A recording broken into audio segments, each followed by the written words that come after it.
Welcome back to Iced Out, a deep dive by the Pennsylvania Capital Star's Emily Previti into how Schuylkill County could be affected by the U.S. Department of Homeland Security's plans to convert an old warehouse into a 7,500-person detention facility there. I'm Tim Lambert, the Capital Star's editor-in-chief. Now, if you haven't caught the first part of our series, we recommend checking it out before starting this installment. So let's pick up where we left off, in Tremont Township and its rural surroundings. Those who've been most vocal about the potential ICE facility agree that the area cannot support the operation DHS has in mind. Some see the planned detention center as an opportunity, while others feel it will only exacerbate the community's economic and environmental situations.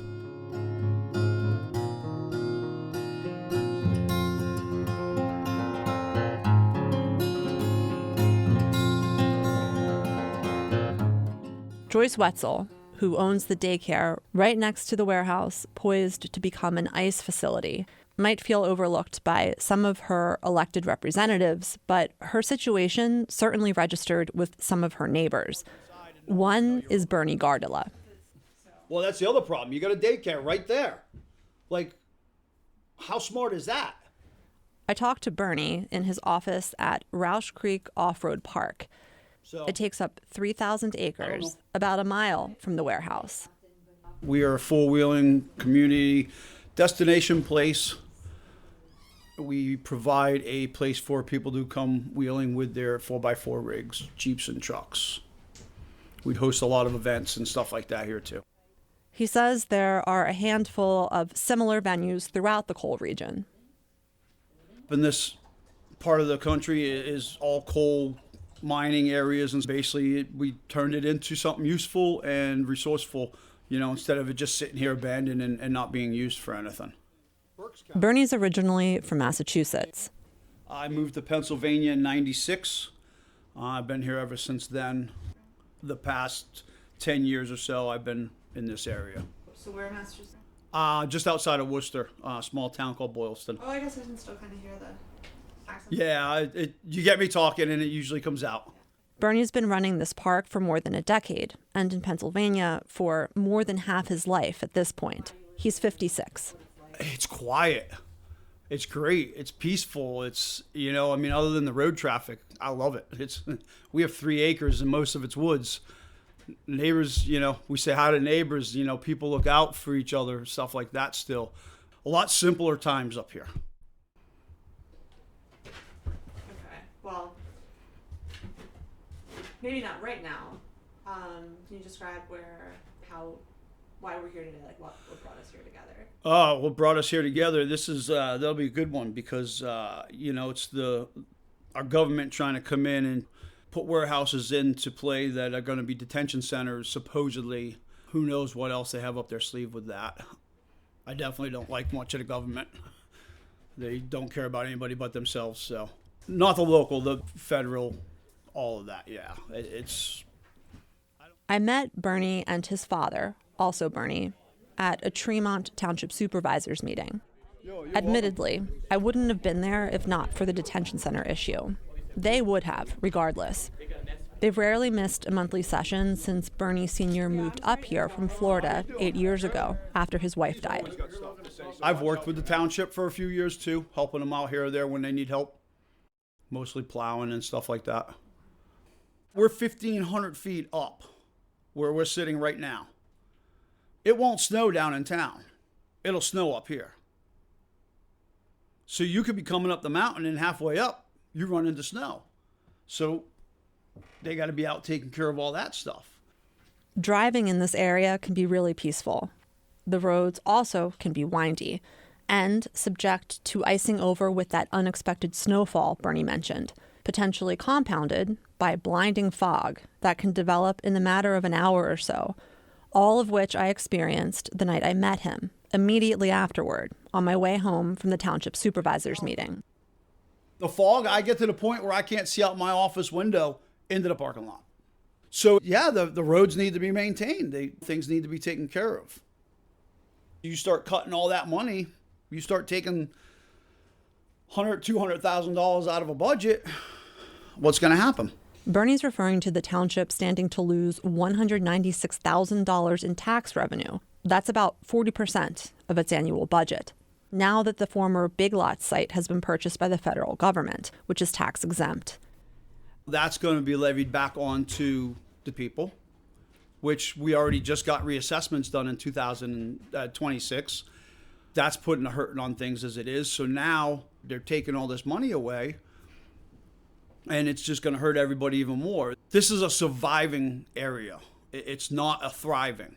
You know what I mean? You have people that are on retirement. They're on fixed incomes. Take away any of the politics with what they're actually doing over there, they're going to decimate this area. It's going to be even poorer than it was. The thing is, the township, county, and school district already gave up taxes on this property for years as a way to entice Big Lots to do business here through the state's Keystone Opportunity Zone designation. That tax break ended in 2011. Now they're paying their taxes, and the township was finally able to buy some newer equipment and stuff like that to maintain the roads. Prior to that, they're using junk because they didn't have the money. Bernie says public officials should have moved faster in the beginning, just before Christmas, when the Washington Post published a list of potential detention center sites that included Tremont. At minimum, several local officials knew about the Post article within a few days, according to documents obtained by the Capital Star. The head of the Schuylkill County Economic Development Corporation emailed a group of them about it, saying he'd been unable to verify ICE's interest in the former Big Lots distribution center. Everybody you asked, nobody had an idea. Who knows who knew about it? Everybody lies. There was an email sent at some point prior questioning about the taxes on the building. That right there should have been your telltale sign that they were looking at buying that. The inquiry Bernie's referencing was a signal that local officials recognized. Tremont Township's tax collector got a letter dated the first week of January checking for liens on the property on behalf of the federal government. The following week, the Pottsville Republican Herald had a story in the paper about the plans for a detention center in Tremont.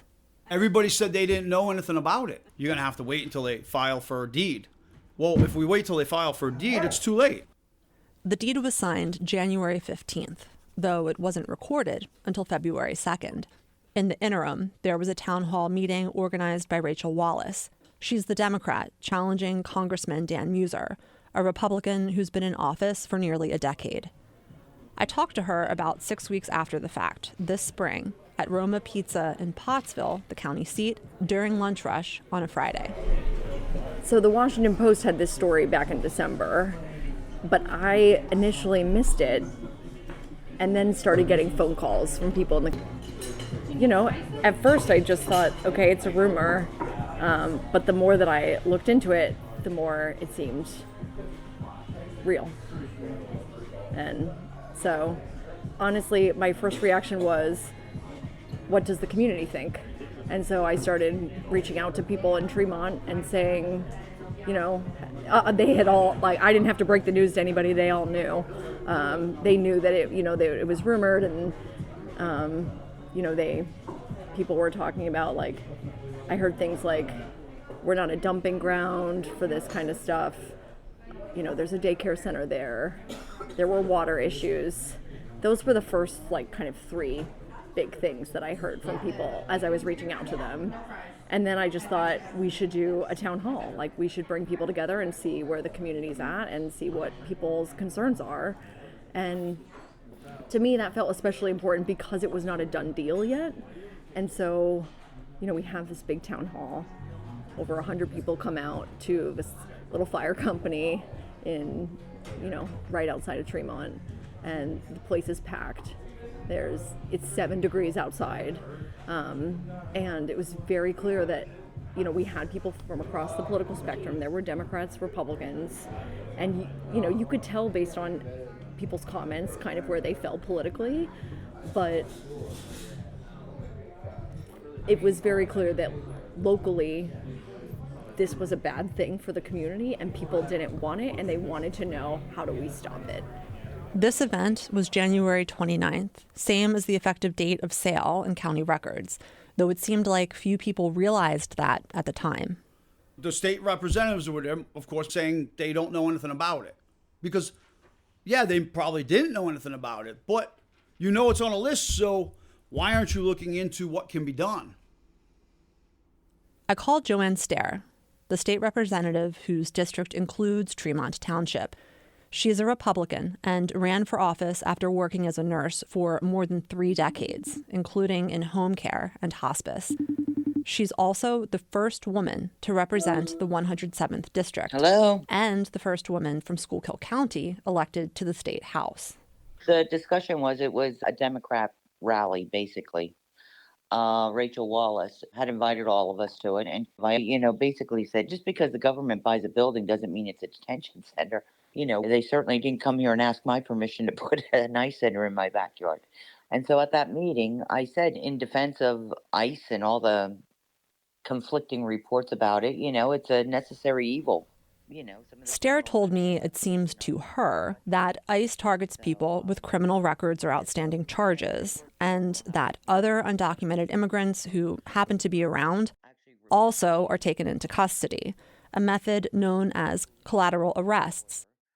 This practice is long held, controversial, and accounted for almost a third of immigration arrests in Pennsylvania. It's one of the highest rates of any state, according to an analysis by our sister outlet, Stateline, of data from August 2025 through this past March. Also, the percentage of immigrants in custody without criminal records has ballooned, and the number of detained immigrants in the U.S. about doubled during 2025.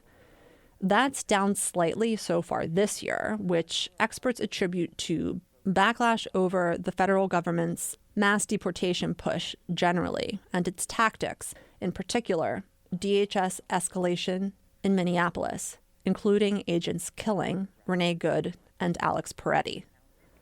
Even still, the number of people detained without criminal histories outnumbers those with convictions and charges.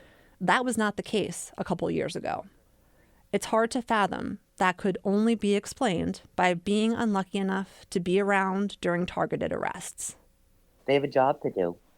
And I got really railroaded because I said, if somebody would harm my family member, I would want them to go to jail or get out of the country or have some kind of problem. I did request that, we don't want any kind of disturbances that was going on out in Minnesota. That was disastrous out there. People are certainly free to protest. That's their First Amendment right. But they're not free to riot and disrupt our communities. Stair acknowledges that the federal government owning the property will mean $1 million in tax losses every year unless the feds agree to compensate the taxing districts to make up for it. She also has concerns about how people will be treated while detained. We have a huge human trafficking problem in the United States, and people coming through our facility out here may absolutely be victims. Drug mules, people in the sex trade brought here maybe against their will. Stair thinks the majority of her constituents support the detention center. We've been a neglected community for 30 plus years. We have a biosolid factory on one side. We have a chicken manure factory on another side. We have a chemical waste dump, paper sludge factory on the other side. It couldn't get much worse. Would I rather it be a nice hospital going up in the area or something less controversial? Of course. But as it is, it's a nice facility. The federal government came in. They're bringing with it federal jobs. On a conference call we had with Department of Homeland Security, they told us that they're looking at between 2,000 and 2,500 jobs.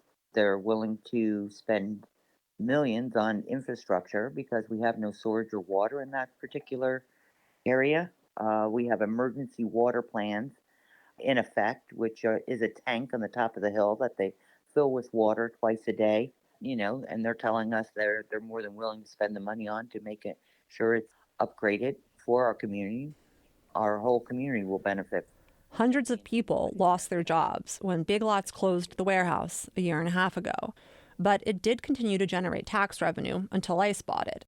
At that point, Rachel Wallace wasn't living in Schuylkill County again just yet. She was still in Washington, where she spent more than a decade working in government, between posts with the Senate, the State Department, and Office of Management and Budget. She moved back to the coal region last year after her mother was diagnosed with Parkinson's disease. She grew up here, and her family's been in the area for generations. And there's a much longer history, of course, being in the anthracite coal region, and what that means here for us economically. And so we are hungry for economic development in Schuylkill County and the surrounding areas. We want to bring in good businesses. We want to bring in good jobs.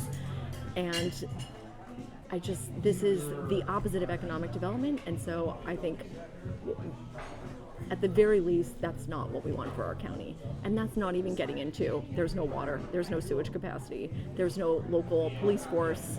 You know, a lot of people in Schuylkill County, including Tremont, you're gonna call the state police, you're gonna wait 20 minutes for them to show up. And that's what you've got.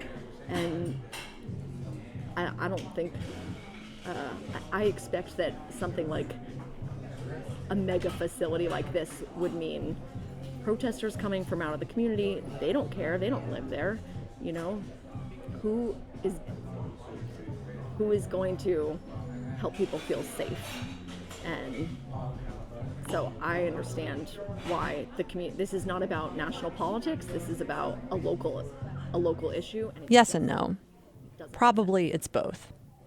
Wallace also says she would support rules along the lines of a recent proposal from New Hampshire's congressional delegation. It would require DHS to solicit public comment and get written approval from state and local officials before initiating development of an ICE processing or detention facility. It would also mandate notification of relevant congressional committees. Pennsylvania Representative Chrissy Houlihan has signed on as a co-sponsor. Houlihan is a Democrat and an Air Force veteran, and she sits on the House Armed Services Committee and the Permanent Select Committee on Intelligence. She was first elected to Congress in 2018, same as Muser. Her district actually borders his. It includes some of the Philadelphia suburbs and a piece of Berks County, but not Upper Bern, where the second detention center will be. That is squarely in Muser's district, the 9th. Back to Bernie Gardella. Now all of a sudden, the governor's saying, we're not going to give them the permits they need. Why not put that out there prior to them buying it? I mean, there's a hint that they were coming, and it was a hint that it was them. We were on a list. Everybody knew it. So why aren't they telling the federal government, hey, if you guys plan on buying this property, here's what's going to happen? Because that probably could have squashed it. Governor Shapiro did write to Nome, CCing relevant federal, state, and local officials, and his letter details the issues with infrastructure and water supply in Tremont and Upper Bern.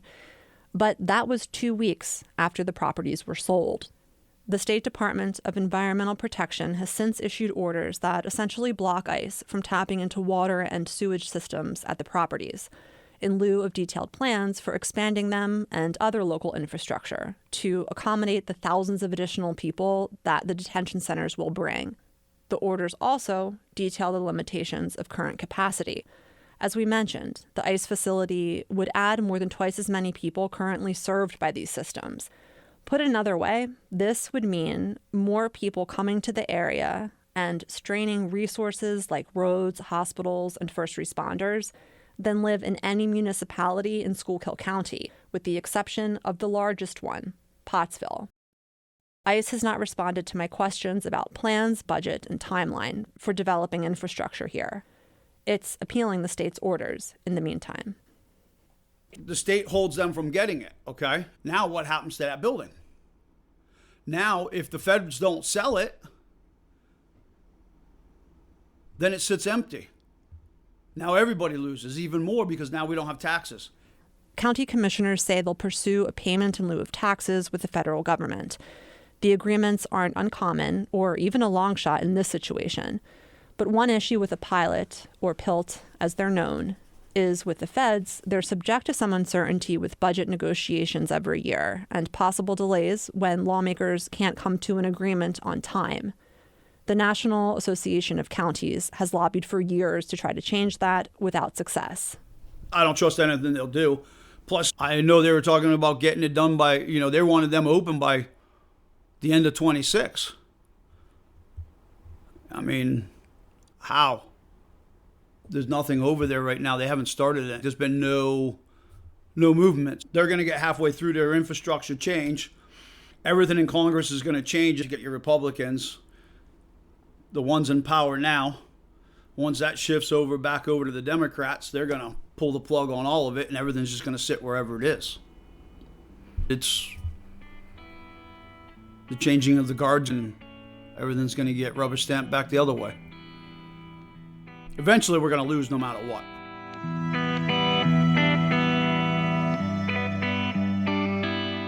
You're listening to Iced Out. On the next episode, you'll get a fuller picture of the risks a 7,500-person detention center poses to the host community, which already is contending with problems caused by active industries and damage left by those long defunct, like coal mining. And there's a lot of people that are worried because of not knowing, and it's one of those things that you got to kind of let the cards fall where they do, because, I mean, if they're going to need to upgrade the water and the sewer, obviously it's going to get done. If you like what you hear, please share it with a friend. You can find the full series wherever you get your podcasts. You can also subscribe to the Capital Stars newsletter for a heads up about new installments of this series and other stories about how people are affected by decisions in Harrisburg and Washington, D.C. It's PennsylvaniaCapital-Star.com, and we've included a link in the show notes.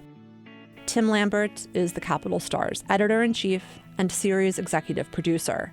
Special thanks to WITF for the use of their studios, and to State's Newsroom national editor Sarah Baranowski and national podcast producer Mallory Chang.